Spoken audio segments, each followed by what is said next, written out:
Hello and welcome. This is Dr. Suzanne, and today I would like to talk about the warfare series, Who is Fighting You? The Invisible War Revealed. How did this happen? I was in prayer, and then as I was praying, I started inquiring of the Lord and asking questions about spiritual warfare. And what I learned will blow your mind.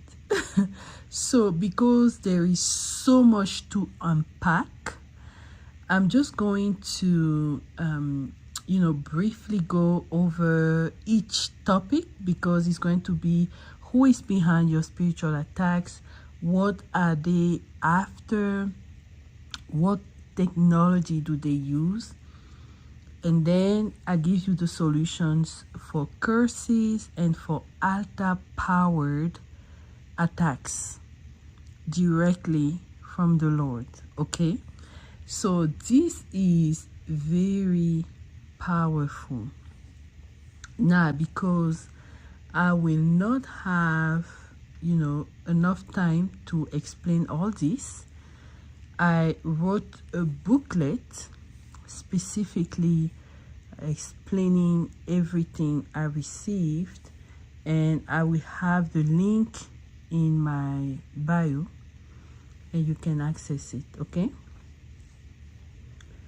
now the first question you have to ask yourself when you see patterns is, who is behind your spiritual attacks?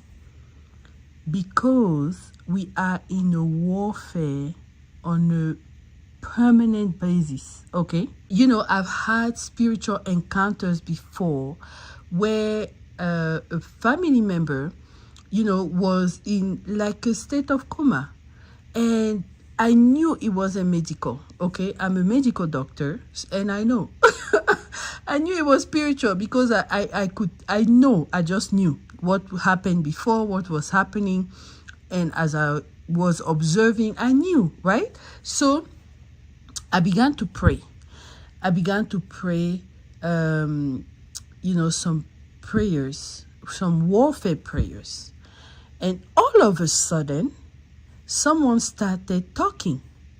A family member that was deceased a year prior, and it was his voice, it was his mannerism, and I was like, what are you doing here?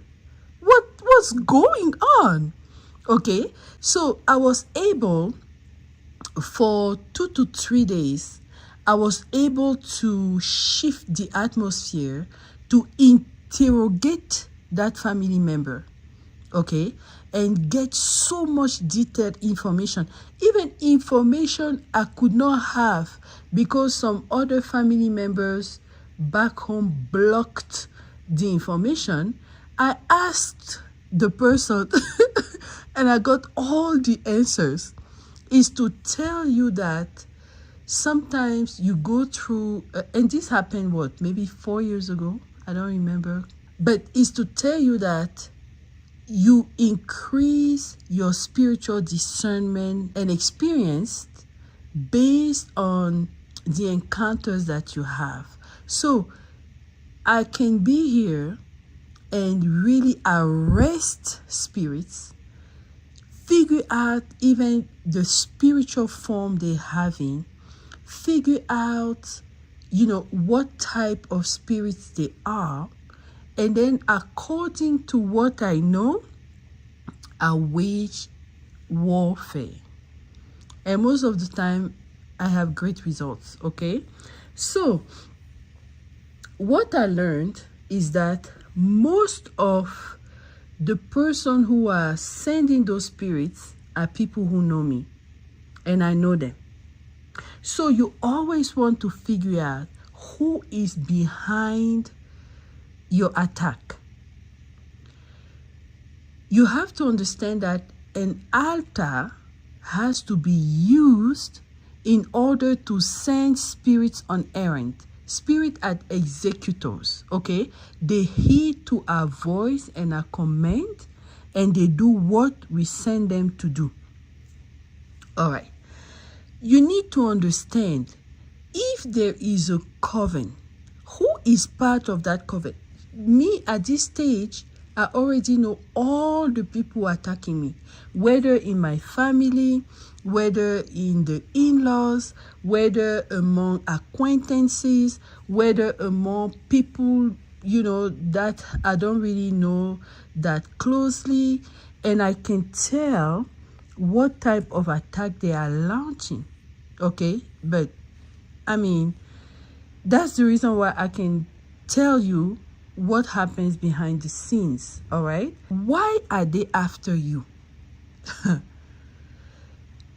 To understand why they are after you, because these were questions I had to ask the Lord. What is the issue? For the past 3-4 months, I've been having strange encounters with spirits. And I had to ask the Lord, what is going on? It didn't used to be like that. So, what he told me is that I have to go back to the book of Genesis. And he explained to me creation, how he created the souls. Because I was asking, okay, did you create the spirit? Did you create the souls? We were made in your image. What exactly is going on?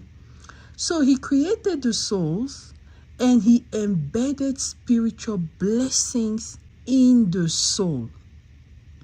Genesis 1:28, and God blessed them, and God said unto them, be fruitful and multiply, and replenish the earth, and subdue it, and have dominion over the fish of the sea, over the fowl of the air, and over every living thing that moveth upon the earth.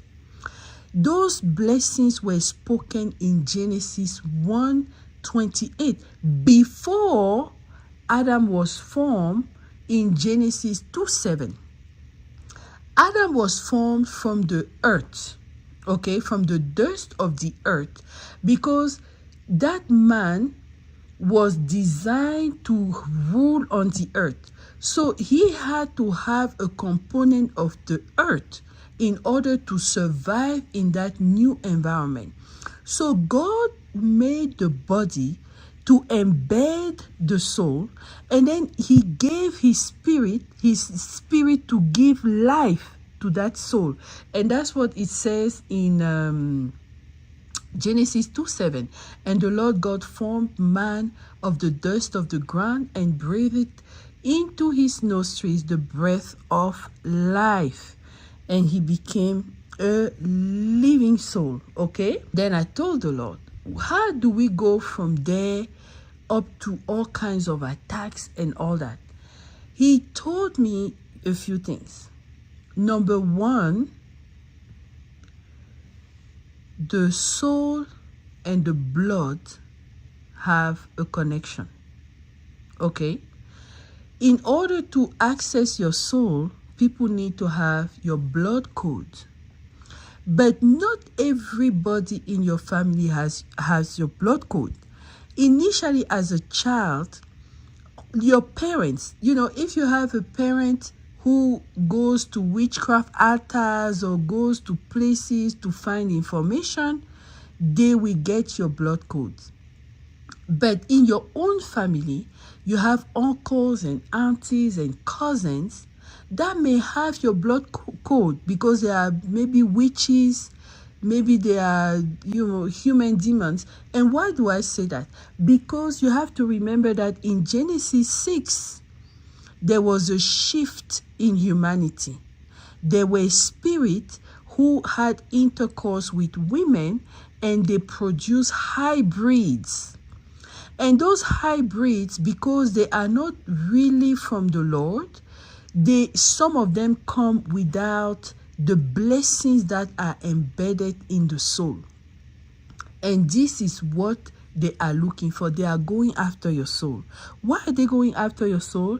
Because your soul stores your calling, the name God has given to you according to Jeremiah 1:5, your divine marriage with your kingdom spouse according to Genesis 1:27, all your blessings, your wealth and dominion, according to Genesis 1:28, and your timing. Your timing is your birth, your death, your breakthroughs, your season, whenever something is going to happen in your life. All that is embedded in your soul. Therefore, spirits need your blood code in order to access your soul, because they are looking for those spiritual blessings. Remember, all spiritual blessings have been given to you. It's up to you to actualize them in the physical realm, okay? Like, I don't know if I was telling you, I was talking to the Lord, and he was telling me that he has given me seats. And with every passing month, the seats are increasing. I'm like, Father, what's happening? But it's in the spiritual realm. But because I have an understanding now of how to actualize them, I understand why those spirits are coming after me, because they're coming to steal. They want to take those seats, right? They want to take the fresh new anointing the Lord is placing on me. New level, new devils. Okay? So you need to have that understanding that you are being targeted every day. And what creates that target is whatever God embeds in your soul as spiritual gifts is going to be your brightness, is going to be whatever you carry.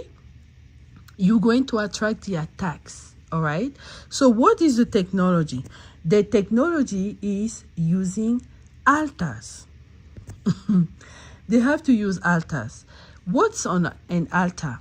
The altar, first of all, is the interface between human being, the priest, and spirit. And there are spiritual transactions that are going on at the altar. What are they targeting? I said it again. They're targeting your calling. They're targeting your divine marriage. They're targeting your blessings, your wealth, dominion. They're targeting your timing of events.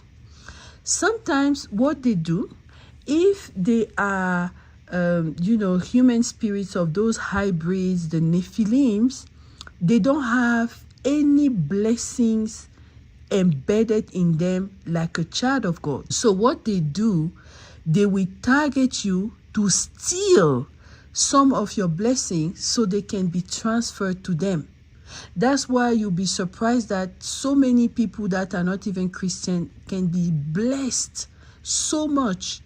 Is because they know the technology to steal from you, and you have no clue that your blessings are being stolen. The other technology they use is curses. They attach spirits to you to block your manifestation. Okay? So if I only look at the spirits we mentioned this passage of Ephesians, we have the principalities. The principalities are eaters of flesh and drinkers of blood. This is their characteristics and their roles. The powers are the spirits that will come to overpower the authority of the soul and steal your spiritual blessings. The rulers of darkness affect your timing, they cause delay, they make you miss your breakthroughs, and that's how you get delayed in your destiny. Wickedness in high place are master executors of curses. Okay, I want to talk about the curses. What is a curse? A curse, let's say, is a malediction, is a bad wish someone attaches to you, but there is a spirit sent on errand to attach itself to your soul. Now, there are two types of curses. There are the curses that people will just utter because they are mad at you, and they will send that spirit into your aura. And that spirit will stay there until it begins to execute whatever was said. Remember, the power of life and death is in the tongue. You also have the other type of curse that is generational in nature, that is caused by the powers. Okay, and then so in the booklet I go more in detail on how they work, how to break them, and then I talk about the altar powered attacks. And those altar powered attacks require an altar, and the spirits that are dispatched from those altars are the principalities, the powers, and the rulers of darkness. Okay, so there is a strategy to understand exactly how to identify them and how to pray it. Okay, I did my own prayers too, following the Lord. Like he is so precise. When I was trying to skip a step, it was like you supposed to say this, you supposed to say that. So if you want to know all this, get the link, get the booklet, because it's already taking a long time. But spiritual warfare is something super deep. It's not something you can just brush. And in this booklet, I'm only talking about those 4 types of spirits, okay? Principalities, powers, rulers of darkness, and wickedness in high places. But you need to know that there are so many more. You have the leviathans, you have the mermaids, you have the serpents, you have the scorpions, you have all kinds of things that happen, and each one of them does something different, and your approach has to be different. But at least if you have the basis, you will avoid a lot of delays in your destiny. Okay? All right. So I think I've talked a lot. Thank you so much for listening, and I'll talk to you later. Bye.